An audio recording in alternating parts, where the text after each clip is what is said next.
Welcome to our channel. Be a teacher. Hello everyone, सभी को नमस्कार।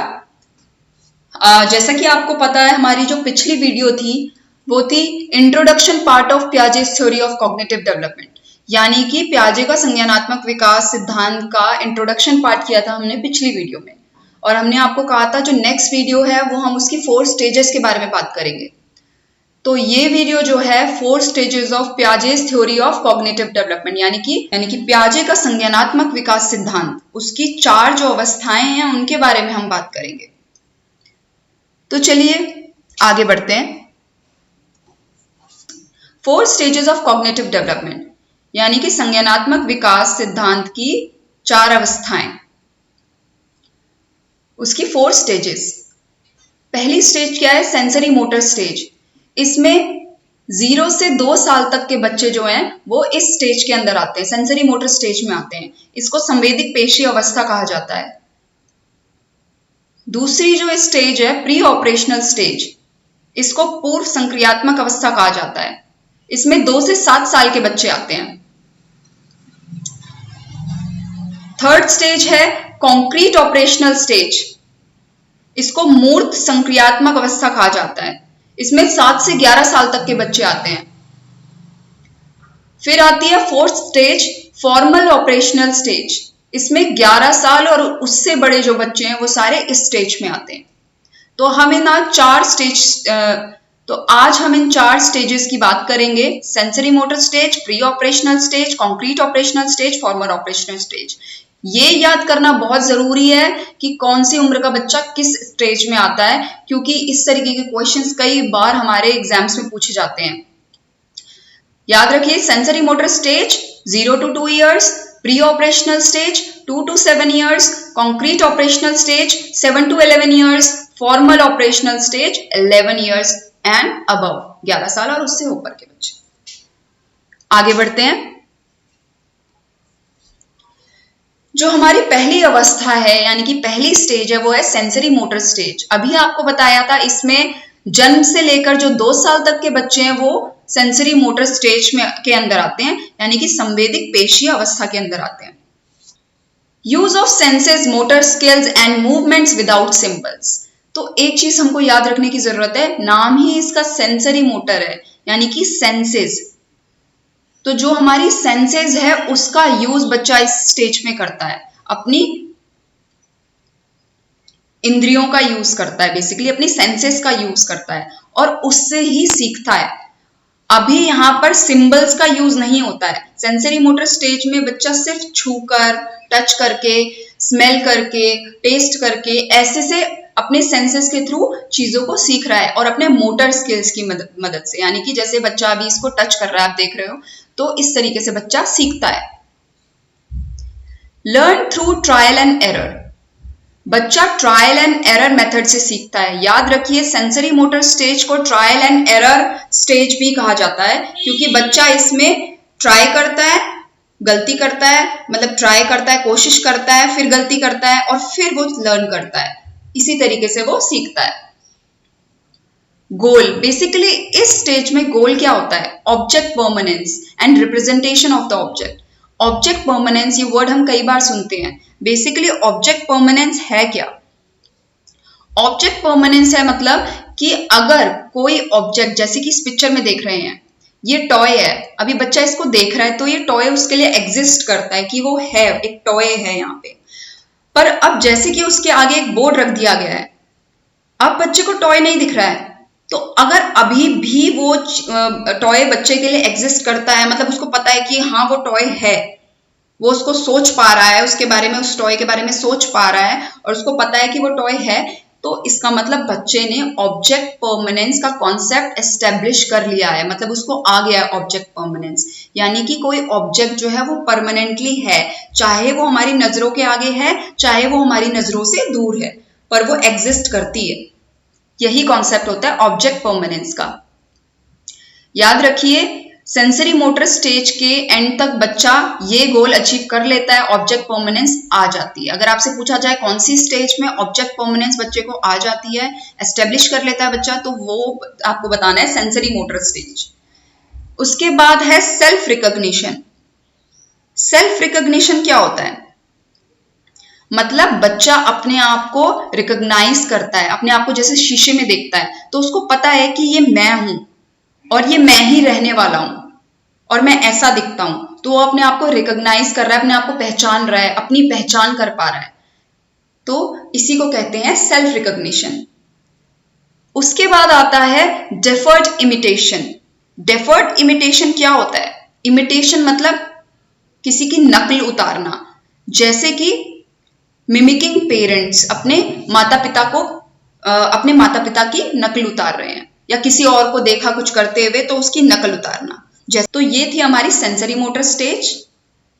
एक बार फिर से रिवाइज कर लेते हैं। यूज ऑफ सेंसेस, इसमें बच्चा सेंसेस का इस्तेमाल करता है। Learn through trial and error, बच्चा जो है ट्रायल एंड एरर मतलब कोशिश करता है, गलती करता है, फिर सीखता है। फिर गोल क्या होता है स्टेज का? ऑब्जेक्ट परमानेंस, मतलब बच्चे को ऑब्जेक्ट परमानेंस आ जाता है कि कोई ऑब्जेक्ट एग्जिस्ट करती है, चाहे वो उसके सामने अभी है चाहे नहीं है। सेल्फ रिकॉग्निशन मतलब खुद को पहचान पा रहा है कि हाँ ये शीशे में मैं हूं और हमेशा ये मैं ही रहने वाला हूं। डिफर्ड इमिटेशन मतलब मिमिक करना, किसी की नकल उतारना। अब नेक्स्ट स्टेज की तरफ चलते हैं। हमारी जो नेक्स्ट स्टेज है वो है प्री ऑपरेशनल स्टेज, जिसको पूर्व संक्रियात्मक अवस्था भी कहा जाता है। इसमें 2 से 7 साल के बच्चे आते हैं।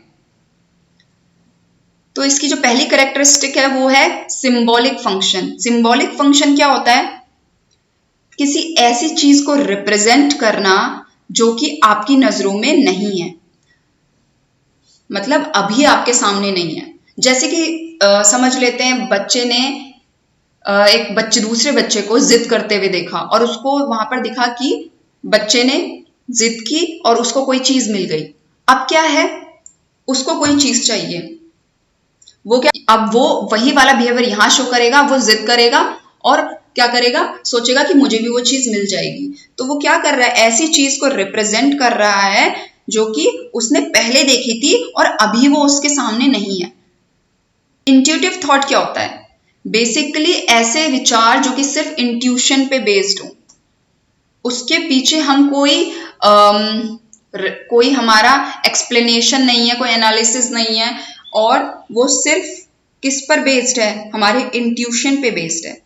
बच्चा बिना किसी रीजन के सिर्फ अपने इंट्यूशन के आधार पर ही जो है चीजें सोचता है, उसके पीछे के रीजंस नहीं देखता है, पर जो उसके दिमाग में मतलब चीजें आती हैं कि ऐसा होगा इसलिए ऐसा है, बस वो उसी के बेस पर उसके लिए एक परसेप्शन बना लेता है।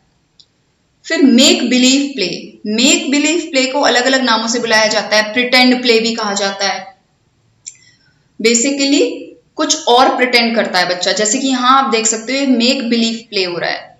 बच्चा क्या कर रहा है, उस टॉय को अपने बेबी की तरह ट्रीट कर रहा है और अभी खुद को क्या बना हुआ है, वो मदर और फादर की तरह रोल प्ले कर रहा है और यहाँ वो बेबी को फीड कर रहा है। तो इसी को कहते हैं मेक बिलीव प्ले। कुछ और, अपने आप को कुछ और प्रिटेंड करना, कुछ बिलीव कर लेना कि आप ये हो, विश्वास कर लेना आप ये हो और उसी की तरह एक्ट आउट करना। उसके बाद है start understanding grammar rules. Pre operational stage में बच्चा थोड़े थोड़े ग्रामर रूल्स को समझने लगता है, बहुत ज्यादा लेवल पर नहीं बोलेंगे पर छोटी छोटी चीजें सीखने लगता है। उसके बाद है object representation through words and pictures, that is use of symbols. Pre operational stage में आपको ये बात याद रखनी है कि यहाँ पे बच्चा सिंबल्स का यूज करने लगता है, वर्ड्स और पिक्चर्स का भी यूज करने लगता है, यानी कि वो सिंबल्स के थ्रू रिप्रेजेंट करता है अपने थॉट्स को। जैसे कि पहले वाली स्टेज में सेंसरी मोटर में मैंने आपको बताया था, वहां पे सिंबल्स का यूज नहीं करता है बच्चा, यहां पर बच्चा सिंबल्स का यूज करने लगता है और वर्ड्स का भी यूज प्री ऑपरेशनल स्टेज में करने लगता है। उसके बाद है egocentric, that is not able to see things from other persons perspective. Egocentric क्या होता है? ईगोसेंट्रिक होना मतलब होता है कि किसी और इंसान की पर्सपेक्टिव से किसी चीज को ना देख पाना, मतलब आप सिर्फ अपने नजरिए से ही चीजों को देख रहे हो, आप दूसरे के नजरिए से नहीं देख रहे हो। अब जैसे कि ये 2 लोग बैठे हुए हैं, ये बच्ची है, मान लेते हैं ये प्री ऑपरेशनल स्टेज में है और ये कोई और है। तो इस तरफ से इसको ये जो मिनिएचर है पहाड़ का, ये उसको कुछ और नजर आ रहा होगा और यहां से इसको कुछ और नजर आ रहा होगा। तो इस बच्चे के लिए जो ये प्री ऑपरेशनल स्टेज में है, इसके लिए सिर्फ क्या होगा, ये ईगोसेंट्रिक होगा अपने थॉट्स में। मतलब जो इसको यहां से नजर आ रहा होगा वो वही कहेगा। वो ईगोसेंट्रिक है, वो दूसरे का नजरिया नहीं अपना पा रहा है, वो सिर्फ अपना नजरिया देख रहा है। नेक्स्ट है सेंट्रेशन। सेंट्रेशन क्या होता है? सेंट्रेशन होता है मतलब किसी भी चीज का सिर्फ एक ही एस्पेक्ट देखना। बच्चे को 2 ग्लासेस दे दिए जाएं, उसमें पानी भर दिया जाए। एक ग्लास जो है उसकी हाइट ज्यादा है, एक ग्लास जो है उसकी हाइट कम है, पर दोनों का वॉल्यूम सेम है, मतलब दोनों में बराबर पानी आएगा दोनों ग्लासेस में। अब बच्चा कहेगा कि पानी जो है वो जिसकी हाइट, जिस ग्लास की हाइट बड़ी है उसमें ज्यादा है, क्योंकि वो सिर्फ एक ही एस्पेक्ट देख रहा है। वो कह रहा है कि ग्लास की हाइट बड़ी है इसलिए उसमें पानी ज्यादा आएगा। वो ये नहीं देख रहा है कि जो दूसरा ग्लास है वो चौड़ा है, पानी उसमें भी उतना ही हो सकता है जितना कि उस लंबे ग्लास में है, उस टॉलर ग्लास में है। तो इसको कहते हैं सेंट्रेशन। याद रखिए, ईगोसेंट्रिक और सेंट्रेशन ये 2 अलग अलग चीजें। ईगोसेंट्रिक में 2 लोग होते हैं और बच्चा सिर्फ अपने नजरिए को ही तवज्जो देता है, सिर्फ अपने नजरिए से चीजों को देखता है, दूसरे के नजरिए को नेग्लेक्ट कर देता है। पर यहां पर क्या होता है, एक सिचुएशन होती है और बच्चा अकेला होता है और वो क्या करता है, उस सिचुएशन में सिर्फ एक ही एस्पेक्ट को देखता है, उस चीज के सिर्फ एक एस्पेक्ट पे फोकस करता है और बाकी चीजों को नेग्लेक्ट कर देता है। जैसे कि अभी ग्लास का एग्जांपल दिया।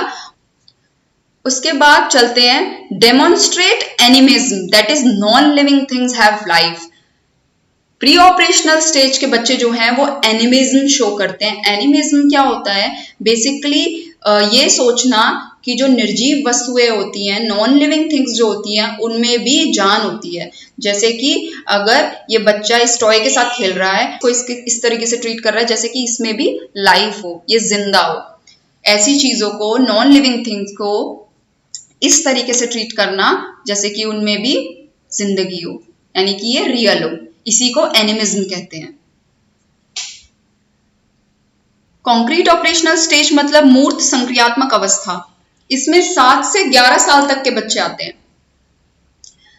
तो चलिए आगे पढ़ते हैं। Show logical and concrete spatial reasoning. अब इस स्टेज में बच्चा लॉजिकल रीजनिंग ये बच्चे के अंदर एस्टेब्लिश हो जाती है। यानी कि अगर आपसे पूछा जाए कि बच्चे के अंदर लॉजिकल रीजनिंग कब डेवलप होती है, तो आपको बताना है कॉन्क्रीट ऑपरेशनल स्टेज में।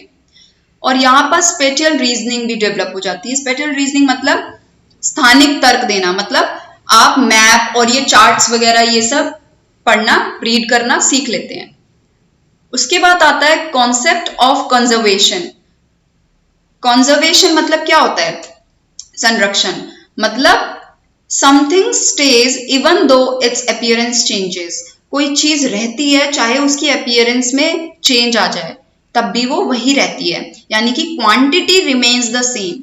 किसी भी चीज वो कितनी नंबर ऑफ थिंग्स है, कितनी क्वांटिटी है उसकी, वो हमेशा वही रहेगी। इसको कहते हैं कॉन्सेप्ट ऑफ कंजर्वेशन। जैसे कि हमारे पास 20 बॉल हैं, 20 बॉल्स हैं। हमने उन 20 बॉल को पहले 10-10 के ग्रुप में लगाया। उसके बाद हमने उन्हीं बॉल्स को 5-5 के ग्रुप में लगा दिया। तो बच्चा अगर ये पहचान पा रहा है कि जो 20-20 के ग्रुप में बॉल्स लगी हैं और जो 5-5 के ग्रुप में बॉल्स लगी हैं, वो दोनों ग्रुप्स जो हैं उनमें है सेम नंबर ऑफ बॉल्स, मतलब क्वांटिटी सेम है दोनों की, तो इसका मतलब बच्चे को कंजर्वेशन का कॉन्सेप्ट आ गया है। यही होता है कॉन्सेप्ट ऑफ कंजर्वेशन। यानी कि grouping things differently does not make any change. यानी कि अगर हम कुछ चीजों को अलग तरीके से ग्रुप में लगा देते हैं तो उसकी क्वांटिटी में कोई चेंज नहीं आता है। उसके बाद है सीरिएशन। सीरिएशन क्या होता है? अरेंजिंग थिंग्स इन सीक्वेंस, मतलब उनको सीरीज में लगा पाना, सीक्वेंस में लगा पाना। यानी कि अगर समझ लीजिए बच्चे को नंबर्स दे दिए तो वो उसको सीरीज में लगा पाएगा, पहले 1 आएगा, फिर 2 आएगा, फिर 3 आएगा, फिर 4 आएगा। या कोई चीज को सीरीज में लगा पाएगा, इंसिडेंट्स को, कि पहले ये हुआ, फिर ये हुआ, फिर ये हुआ। तो या फिर ये कह सकते हैं कि अकॉर्डिंग टू हाइट बच्चों को लगा पाए, कि पहले ये सबसे छोटी हाइट वाला बच्चा आएगा, फिर ये आएगा, फिर ये आएगा। तो इसको कहते हैं सीरिएशन। नेक्स्ट है क्लासिफिकेशन। क्लासिफिकेशन क्या होता है? Grouping things based on their features. Basically चीजों को उनके फीचर्स, उनकी फिजिकल क्वालिटी या कुछ अलग उनकी जो एक जैसी क्वालिटीज है, उनके बेसिस पर उनको क्लासिफाई, ग्रुप कर पाना, वर्गीकरण। जैसे कि क्लासिफिकेशन करते हैं एनिमल्स का, ओमनिवोरस कौन से होते हैं, हर्बीवोरस कौन से होते हैं, कार्निवोरस कौन से होते हैं। सो इस तरीके से उनकी अलग अलग क्वालिटीज के बेसिस पर उनको ग्रुप करना, इसी को कहते हैं क्लासिफिकेशन। जैसे कि यहाँ पे बच्चा अगर उसको ये सारी की सारी बॉल्स दे दी जाए और वो इनके कलर्स के हिसाब से उनको ग्रुप कर पा रहा है, उसे बोल दिया जाए classify this things according to their colours, उनको मिक्स कर दिया जाए इन सारी बॉल्स को, और फिर बच्चे से पूछा जाए classify these things according to their colours, तो और वो उनको क्लासिफाई कर पा रहा है, उनको ग्रुप कर पा रहा है। इसका मतलब बच्चे के अंदर क्लासिफिकेशन का कॉन्सेप्ट आ गया है। ये कब होता है? कॉन्क्रीट ऑपरेशनल स्टेज में। उसके बाद है डिसेंट्रेशन। याद रखिए अभी मैंने आपको बताया था क्या बोलते हैं, प्री ऑपरेशनल स्टेज में सेंट्रेशन, तो उसका ही अपोजिट है डिसेंट्रेशन। सेंट्रेशन का मतलब क्या था? मतलब बच्चा किसी भी चीज के, किसी कोई इश्यू उसको मिल गया है, कोई टॉपिक मिल गया है, वो उसका सिर्फ एक ही एस्पेक्ट पर फोकस कर रहा है। जैसे कि सेंट्रेशन में क्या होता है, अगर हम एक केक को कट कर दें और कुछ पीसेस बड़े हैं, छोटे हैं, और हम बच्चे को कह दें कि ये बच्चों में बराबर बांट दो, वो क्या करेगा? काउंटिंग करके एक पीस से रहा, एक पीस से रहा, एक पीस से रहा। वहां पर वो उन केक के पीसेस का साइज नहीं देख पा रहा है, वो क्या देखेगा सिर्फ कि भैया काउंटिंग में सिर्फ, मतलब मैंने सबको एक एक पीस दे दिया है, तो यानी कि मैंने बराबर कर दिया है। तो इसी को कहते हैं सेंट्रेशन। यहाँ पे होता है डिसेंट्रेशन, मतलब यहाँ पर बच्चा जो है हर एस्पेक्ट से उसको देखता है चीज को, फिर किसी कंक्लूजन पे पहुंचता है और फिर अपनी नॉलेज को अप्लाई करता है। ट्रांजिटिविटी और ट्रांजिटिव इन्फ्रेंस। ट्रांजिटिविटी और ट्रांजिटिव इन्फ्रेंस क्या होता है? बेसिकली इसका मतलब है, सिर्फ ट्रांजिटिविटी और ट्रांजिटिव इन्फ्रेंस जहां भी दिखे, मतलब रीजनिंग स्किल्स। आप बस इतना याद रखिएगा, मतलब बच्चे के रीजनिंग स्किल्स यहाँ पे डेवलप हो जाते हैं, वो रीजन कर पाते हैं। ए जो है वो बी की बहन है और बी जो है वो सी का फादर है। तो यहां पर यानी कि ए का सी से कुछ ना कुछ कनेक्शन है। अगर बच्चा ये समझ पा रहा है, इसका मतलब उसके अंदर ट्रांजिटिविटी और ट्रांजिटिव इन्फ्रेंस ये जो है एस्टेब्लिश हो चुका है। उसके बाद है concept of reversibility. Concept of reversibility मतलब things can return to their original state, मतलब चीजें अपनी दोबारा उसी स्टेट पर वापस आ सकती हैं। जैसे कि बर्फ है, बर्फ को पिघला दिया, पानी बन गया, अगर उसको फिर से जमा दिया जाए तो बच्चे को पता है कि वो क्या बन जाएगा, फिर से बर्फ बन जाएगा, और फिर से उसको क्या किया जाए, पिघला दिया जाए तो वो क्या बन जाएगा, पानी बन जाएगा। तो ये होता है कॉन्सेप्ट ऑफ रिवर्सिबिलिटी, मतलब जो चीजें हैं वो अपनी ओरिजिनल स्टेट में वापस आ सकती हैं। जैसे कि इधर भी इसका एग्जाम्पल देख सकते हैं। अगर हमने यहाँ पर इस ग्लास से दूसरे उसमें, इस वाले उसमें पानी डाला तो उस पानी के उसकी शेप चेंज हो गई है, आप देखो। पर अगर हम उसको फिर से उसी शेप में पानी को वापस लाना है तो उसको उसी ग्लास में डालेंगे तो वो फिर से वैसा ही हो जाएगा। और यहाँ पर हम ये भी देख सकते हैं, मैंने आपको अभी कॉन्सेप्ट ऑफ कंजर्वेशन समझाया था, तो इस पिक्चर में देखिए कॉन्सेप्ट ऑफ कंजर्वेशन। बच्चे के पास 2 ग्लास हैं, अभी उनमें उसको बराबर पानी लग रहा है, पर अब उसी ग्लास में से हमने एक थोड़े से टॉलर ग्लास में पानी डाल दिया। अब बच्चे से पूछा जाए किसमें पानी ज्यादा है, और वो कहे अगर इसमें पानी ज्यादा है, तो यानी कि बच्चे के अंदर कंजर्वेशन नहीं डेवलप हुआ है। इस स्टेज का बच्चा बोलेगा कि पानी किसमें बराबर है, दोनों में बराबर है। यानी कि अभी जो है इसके इस स्टेज में एंड तक आपको बच्चे के अंदर कॉन्सेप्ट ऑफ कंजर्वेशन आ जाएगा कि उतना ही पानी है। अभी रिवर्सिबिलिटी बताया था आपको, मतलब चीजें जो है अपनी ओरिजिनल शेप में वापस आ जाती हैं, ओरिजिनल स्टेट में वापस आ जाती हैं। नेक्स्ट है लेस ईगोसेंट्रिक, मतलब बच्चा ईगोसेंट्रिक अब नहीं होता है, मतलब कम, बहुत ही कम ईगोसेंट्रिक होता है। ईगोसेंट्रिक मैंने आपको बताया था, ईगोसेंट्रिक मतलब दूसरे के नजरिए से चीजों को ना देख पाना, यानी कि अब बच्चा दूसरे के नजरिए से भी चीजों को देख पाता है, थोड़ा थोड़ा देख पाता है, तो वो लेस ईगोसेंट्रिक हो जाता है। फिर उसके बाद है इंडक्टिव रीजनिंग। आपसे पूछा जाए इंडक्टिव रीजनिंग कौन सी स्टेज में डेवलप होती है, तो आपको पता होना चाहिए कॉन्क्रीट ऑपरेशनल स्टेज में इंडक्टिव रीजनिंग डेवलप होती है, यानी कि इसमें बच्चा मूव करता है स्पेसिफिक इंफॉर्मेशन से जनरल प्रिंसिपल पर। मेरे पास एक पक्षी है, उसके पंख हैं, तुम्हारे पास एक पक्षी है, उसके भी पंख है। तो अब बच्चा इस चीज को जनरलाइज कर लेगा, यानी कि जो भी पक्षी होते हैं, बर्ड्स होते हैं, that all birds have wings, यानी कि सारे पक्षियों के विंग्स होते हैं। अब नेक्स्ट स्टेज की तरफ चलते हैं, formal operational stage. Formal operational stage मतलब अमूर्त संक्रियात्मक अवस्था। इसमें आते हैं 11 साल और 11 साल से ऊपर के बच्चे स्टेज में आते हैं। अब इस स्टेज में सुनिए, एब्स्ट्रैक्ट थॉट्स लाइक आइडियाज, यानी कि अब बच्चा जो है वो कॉन्क्रीट चीजों से हटकर, कॉन्क्रीट क्या होता है बेसिकली, जो फिजिकली प्रेजेंट होती हैं, वो कौन सी स्टेज का बच्चा होता है, कॉन्क्रीट ऑपरेशनल स्टेज का बच्चा जो है, यानी कि कॉन्क्रीट ऑपरेशनल स्टेज का बच्चा जो है वो फिजिकल चीजों से सीखता है, उसके सामने वो चीजें प्रेजेंट होती हैं, उन चीजों से सीखता है, फिजिकली प्रेजेंट जो होती हैं उनसे सीखता है। बट यहाँ पर फॉर्मल ऑपरेशनल स्टेज में बच्चा जो है वो एब्स्ट्रैक्ट थॉट्स, यानी कि जो आइडियाज होते हैं उनके बेसिस पर अपनी नॉलेज को अप्लाई करता है, यानी कि उसके सामने अगर चीजें, कॉन्क्रीट चीजें नहीं भी हैं, वो तब भी अपनी नॉलेज को, तब भी लर्निंग हो रही है, वो सीख पा रहा है। उसके बाद बात करते हैं हाइपोथेटिकल रीजनिंग। अब हाइपोथेटिकल रीजनिंग क्या होती है?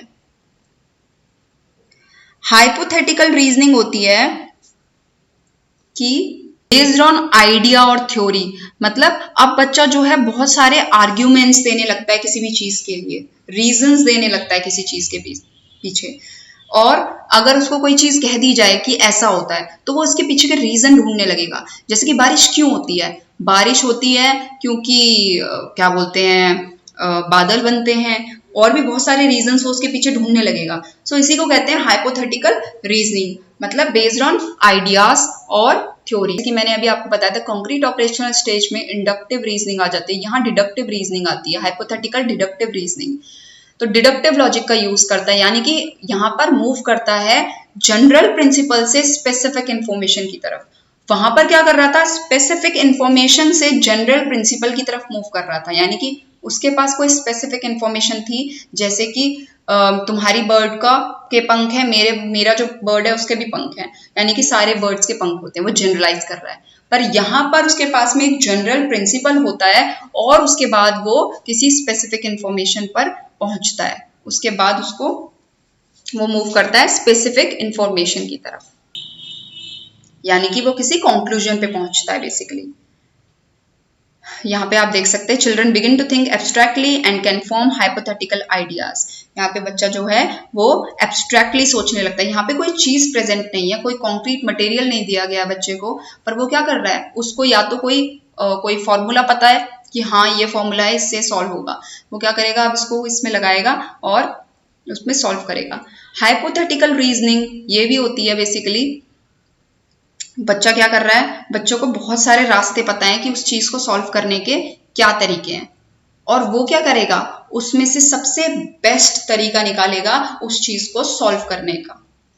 इसी को कहते हैं हाइपोथेटिकल रीजनिंग। तो ये थी हमारी पियाजे की 4 स्टेजेस, यानी कि पियाजे की संज्ञानात्मक विकास सिद्धांत की 4 अवस्थाएं। अगर आपको वीडियो पसंद आई हो तो हमारे चैनल को सब्सक्राइब जरूर करें, ताकि आप आगे और भी वीडियोस देख पाएं। Thank you.